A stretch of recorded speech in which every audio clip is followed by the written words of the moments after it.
Hi, this is Rasz and you are listening to my Daily Thoughts number 31.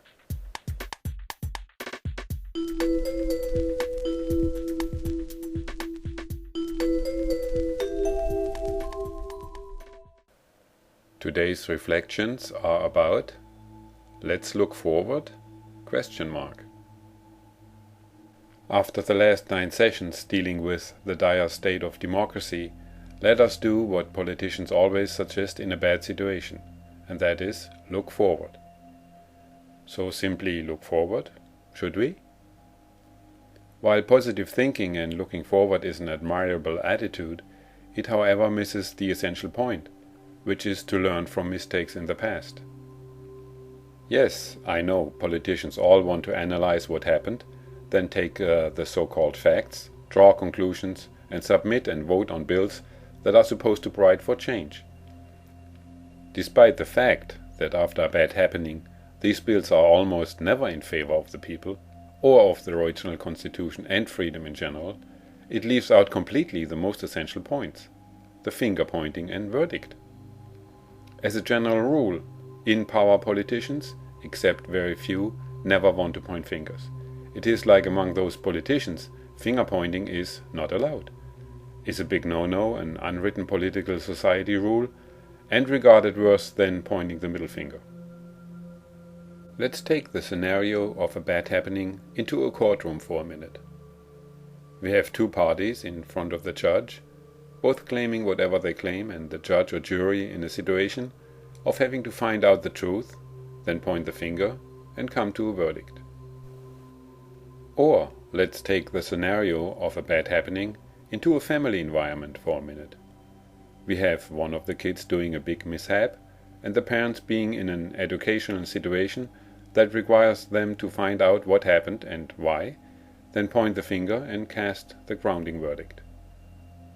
Or let's take the scenario of a bad happening into a work environment for a minute. We have one of the workers or employees doing something that was not right. The case escalates, is analyzed, then the finger is pointed and a penalizing or firing verdict is cast. Or let's take the scenario of a bad happening onto the street for a minute. We have you burning a red light or top the speeding limit. A bystanding officer has witnessed what you were doing, points the finger at you and issues a verdict in form of a ticket. In all the above cases, we have a bad happening, an analysis of the situation, a finger pointing, and a verdict, except in the political arena. In politics we have, let me say, a pre-guided analysis, and then, very quickly, the looking forward statement, completely omitting finger pointing and verdict. And fact is, the bigger the real crime is, the more it seems likely to go by without finger pointing and verdict. Isn't this reason to raise eyebrows? Isn't this reason to ask some serious questions? Isn't this reason for an outcry? You and me receive the speeding tickets from officers so that we can learn from that mistake and don't do it again. Criminals have to serve time, so they learn from their bad actions and won't do it again.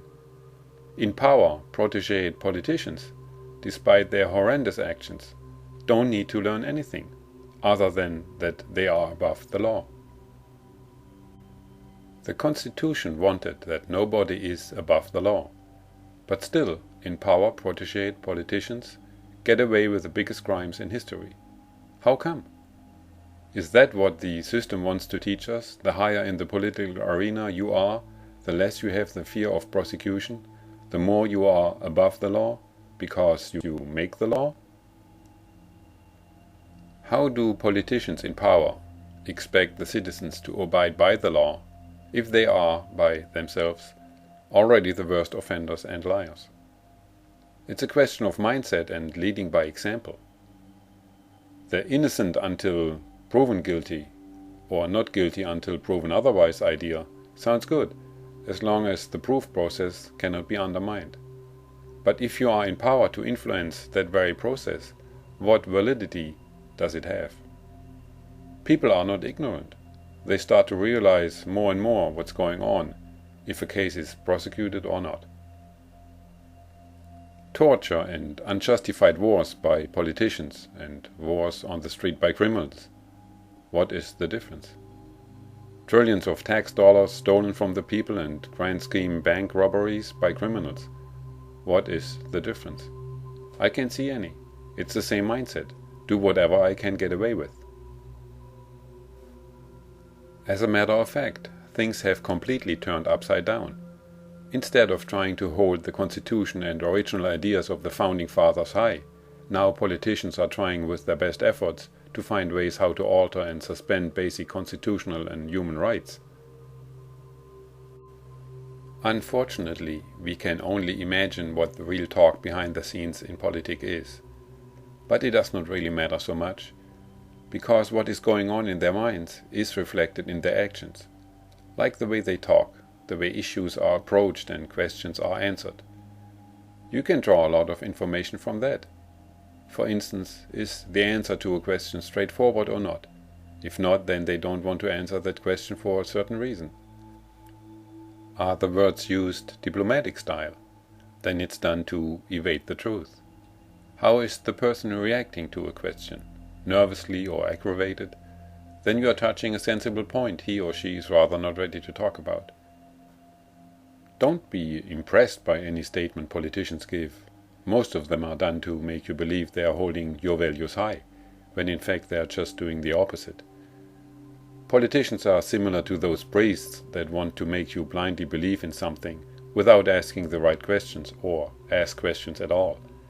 This is why they are using keywords that are supposed to signal something, like national security, everyone is for.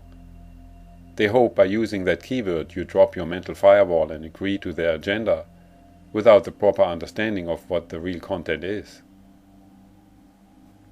The strength of a society comes from standing up to its principles, other than the principle of shareholder value.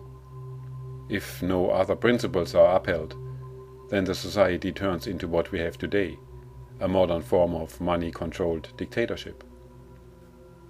In taking on the initial question of looking forward, I would suggest that if politicians are to be recognized as human beings, they ought to be subject to the same laws everybody else is. And before we can look forward, we first should be able to point fingers to the criminals among them, hold them responsible, and prosecute them for their actions, so that they too, like the traffic violators, get punished enough in order to learn a lesson.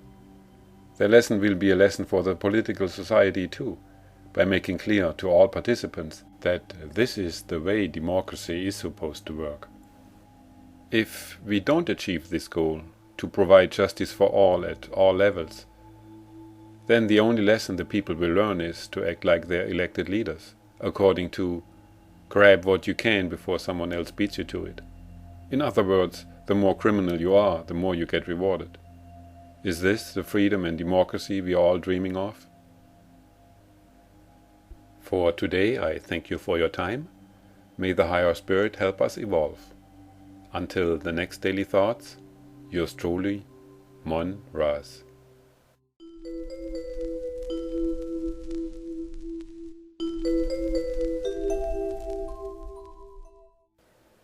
And today's post-lectum is looking forward!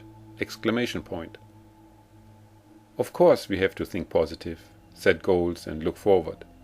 Negativity has never helped to achieve things. But keep in mind, it is not negativity to seek the truth and bring the responsibles of white-collar crimes to justice too. Negativity, a feeling that some like to instill in us in such situations, under the pretext of national security and reputation of the country. To the contrary, it would be nothing but a positive signal to the world if finally justice would be served democratically to everyone, being in power or not. Once this is accomplished, the door is wide open for a rejuvenation process of democracy.